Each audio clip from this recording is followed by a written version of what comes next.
Students, welcome to Divya Hari classes. आज हम लोग पढ़ने वाले हैं प्रश्नावली 6.2 के क्वेश्चनों को। आइए देखते हैं प्रश्नावली 6.2 का क्वेश्चन नंबर 1 क्या बोलता है। जो क्वेश्चन नंबर 1 है ना, तो बोल रहा है कि त्रिभुज ABC में, इसका मतलब क्या हुआ कि एक त्रिभुज दिया हुआ है ABC। तो सबसे पहले हम लोग एक त्रिभुज ही बना लेते हैं ABC, जिसका नाम दे देते हैं। एक त्रिभुज हमने यहाँ पर बना लिया, आप लोगों को दिख रहा होगा, और जिसका नाम हमने क्या दिया, AB और C। आगे क्या बोल रहा है कि त्रिभुज ABC में P और Q क्रमशः AB तथा AC पर दो बिंदु, अब P और Q AB और AC पर क्या है, दो बिंदु है। तो हम लोग क्या करते हैं कि P और Q AB और AC पर दो बिंदु दे देते हैं। इसका नाम हमने दे दिया P और इसका नाम हमने दे दिया Q। अब आगे बोल रहा है कि दो बिंदु इस प्रकार है कि PQ समानांतर क्या हो जा रहा है, BC, यानी कि इन दोनों लाइन को क्या किया है, इसने मिला दिया हुआ है। ये दोनों जो लाइन है PQ क्या हो जा रहा है कि ये दोनों इस प्रकार लाइन जो है ना, ये दोनों इस प्रकार ये बिंदु है कि दोनों को मिलाने के बाद ये जो लाइन बन रहा है वो किसके समानांतर हो जा रहा है, इस BC लाइन के समानांतर हो जा रहा है, इस BC भुजा के समानांतर हो जा रहा है। वही दिया हुआ है कि इस प्रकार है कि PQ समानांतर क्या हो जा रहा है, BC। और साथ ही साथ क्या दिया हुआ है कि AP बटा PB का मान कितना दिया हुआ है, 2/3 दिया हुआ है। तो हम लोग किसका मान निकालने के लिए बोल रहा है कि AQ बटा QC का मान, यानी इस साइड वाला का मान दिया हुआ है, AP बटा PB का मान दिया हुआ है, और हम लोग किसका मान निकालना है, AQ बटा QC का मान हम लोगों को निकालना है। तो आइए देखते हैं, हम लोग इसका मान निकालने की कोशिश करते हैं।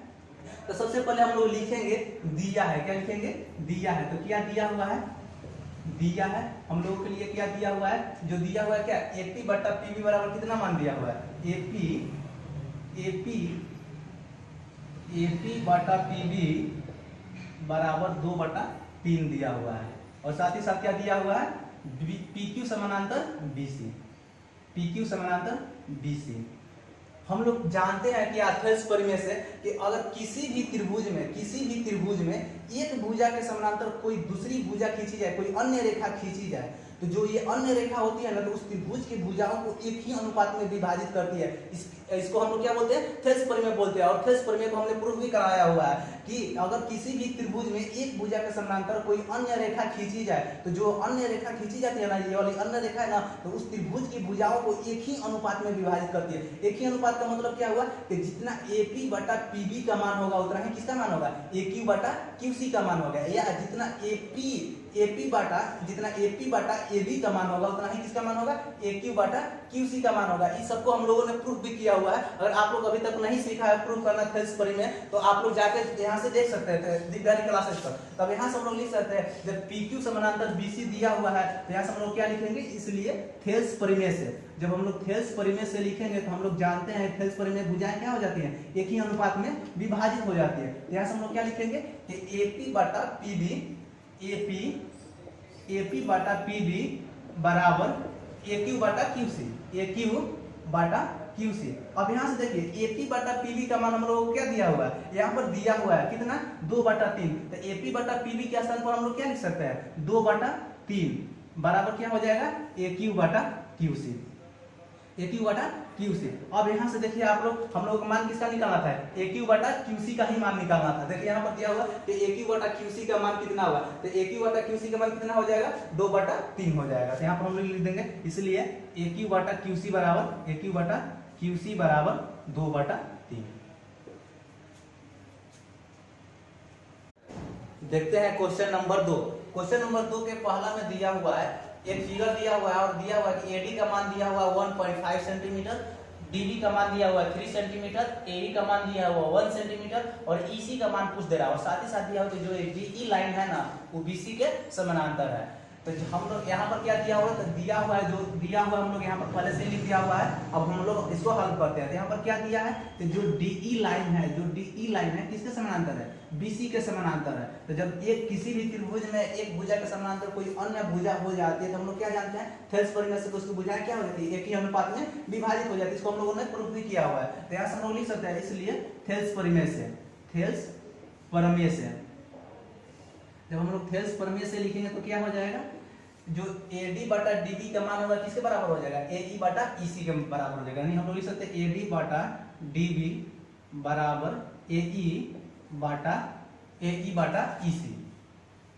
अब यहाँ से देखिए एडी का मान दिया हुआ है 1.5 सेंटीमीटर, तो हम लोग यहाँ से लिख देते हैं एडी का स्थान पर 1.5 सेंटीमीटर। यहाँ पर एडी का मान दिया हुआ है 1.5 सेंटीमीटर और डीबी का मान भी दिया हुआ है 3 सेंटीमीटर, तो हमने लिख दिया 3 सेंटीमीटर। और एई का मान दिया हुआ है 1 सेंटीमीटर, तो हमने एई का स्थान पर 1 सेंटीमीटर लिख दिया। और इसी का मान हम लोगों को निकालना है, तो इसी के लिए इसी यहीं छोड़ देते हैं और इधर या लिख देंगे। अब यहाँ से देखिए ये 1.5 है और ये 3 है, यानी 1.5 का टेबल 2 टाइम्स पढ़ेंगे तो कितना आएगा 3, यानी 1.5 दूनी कितना होगा 3, यानी 2 बार में ये कट जाएगा। अब यहाँ से क्या करते हैं क्रॉस मल्टीप्लिकेशन कर देते हैं। जब क्रॉस मल्टीप्लिकेशन करेंगे तो क्या होगा 1 में 2 से मल्टीपल करेंगे तो कितना होगा 2, और यहाँ पर तो कुछ नहीं है, इसका मतलब क्या होगा 1। जब 1 में इसी से मल्टीपल करेंगे तो क्या होगा इसी ही हो जाएगा, यानी क्या हो जाएगा कि इसलिए इसी बराबर कितना हो जाएगा 2 में 1 से मल्टीपल करेंगे तो 2, यानी कितना हो जाएगा हम लोगों का आंसर 2 सेंटीमीटर। देखते हैं क्वेश्चन नंबर 2 के 2।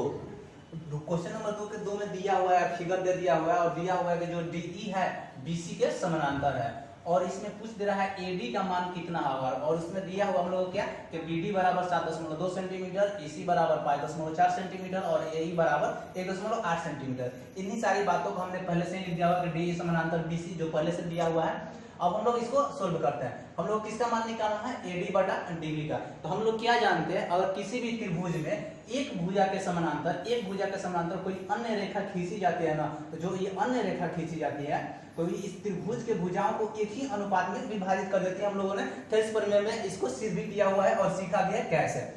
तो हम लोगों को क्या दिया हुआ है कि जो डीई है किसके समानांतर है, डीई समानांतर बीसी हम लोगों को दिया हुआ है। तो जब डीई समानांतर बीसी दिया हुआ है तो इसलिए हम लोग लिख सकते हैं, इसलिए थेल्स परिमेय से। जब हम लोग थेल्स परिमेय से लिखेंगे तो क्या हो जाएगा, थेल्स परिमेय से इसके भुजा एक ही अनुपात में विभाजित हो जाएंगे। तो जब एक ही अनुपात में विभाजित होंगे तो हम लोग इसको कैसे लिख सकते हैं, एडी बटा डीबी बराबर एई बटा ईसी, एडी बटा डीबी बराबर एई बटा ईसी। जब एडी बटा डीबी बराबर एई बटा ईसी हो गया और हम लोगों को एडी का मान निकालना है, तो एडी को ऐसे ही छोड़ देते हैं, एडी बटा डीबी का मान दिया हुआ है 7.2 सेंटीमीटर, तो 7.2 सेंटीमीटर डीबी के स्थान पर हम लोगों ने लिख दिया। और एई का मान भी दिया हुआ है, एई का मान दिया हुआ 1.8 सेंटीमीटर और ईसी का मान दिया हुआ हम लोगों को 5.4 सेंटीमीटर, तो इसी के स्थान पर 5.4 सेंटीमीटर हमने लिख दिया। हमने क्या किया कि जिसका मान दिया हुआ उसका लिख दिया और जिसको निकालना उसको ऐसे ही छोड़ दिया।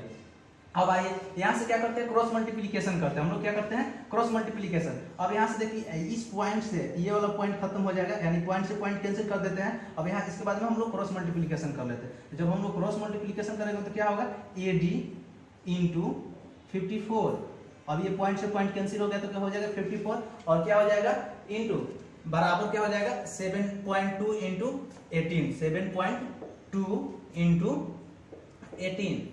अब इसलिए हम लोग यहाँ से लिख सकते हैं, इसलिए एडी बराबर, अब यहाँ से आप लोग देखिए इसलिए एडी बराबर क्या लिख सकते हैं, ये इधर मल्टीपल में, ये 54 इधर किस में है मल्टीपल में है। जब इक्वल के इस साइड में हम लोग ले जाएंगे तो किस में हो जाएगा डिवाइड में हो जाएगा, हम लोग जानते हैं। तो अब यहाँ से लिख सकते हैं कि इसलिए एडी बराबर क्या हो जाएगा 7.2 इंटू 18, 7.2 इंटू 18 वाई कितना हो जाएगा 54। अब यहाँ से देखिए हमने क्या किया कि इस पॉइंट को हटाते हैं। जब इस पॉइंट को हटाएंगे तो नीचे में क्या हो जाएगा 10, क्यों क्योंकि पॉइंट के बदले हम लोग 1 लिखते हैं और पॉइंट के बाद में जितने भी अंक होते हैं जितने भी डिजिट होते हैं उसके बदले उतने 0 लिखते हैं। तो यहाँ पर पॉइंट के लिए हमने 1 लिखा और पॉइंट के बाद में कितने डिजिट है 1, तो इसके लिए हमने 0 लिखा। अब इसको यहाँ पर क्या हो गया 72 इंटू 18 बाई 54 इंटू 10। अब यहाँ से देखिए 18 का टेबल 3 टाइम्स पढ़ेगा तो कितना होगा 54 होगा, यानी 54 होगा। 18 दूनी 36, 18 किया 54 और 3 का टेबल 24 टाइम्स पढ़ेंगे तो कितना होगा, यानी 24 का टेबल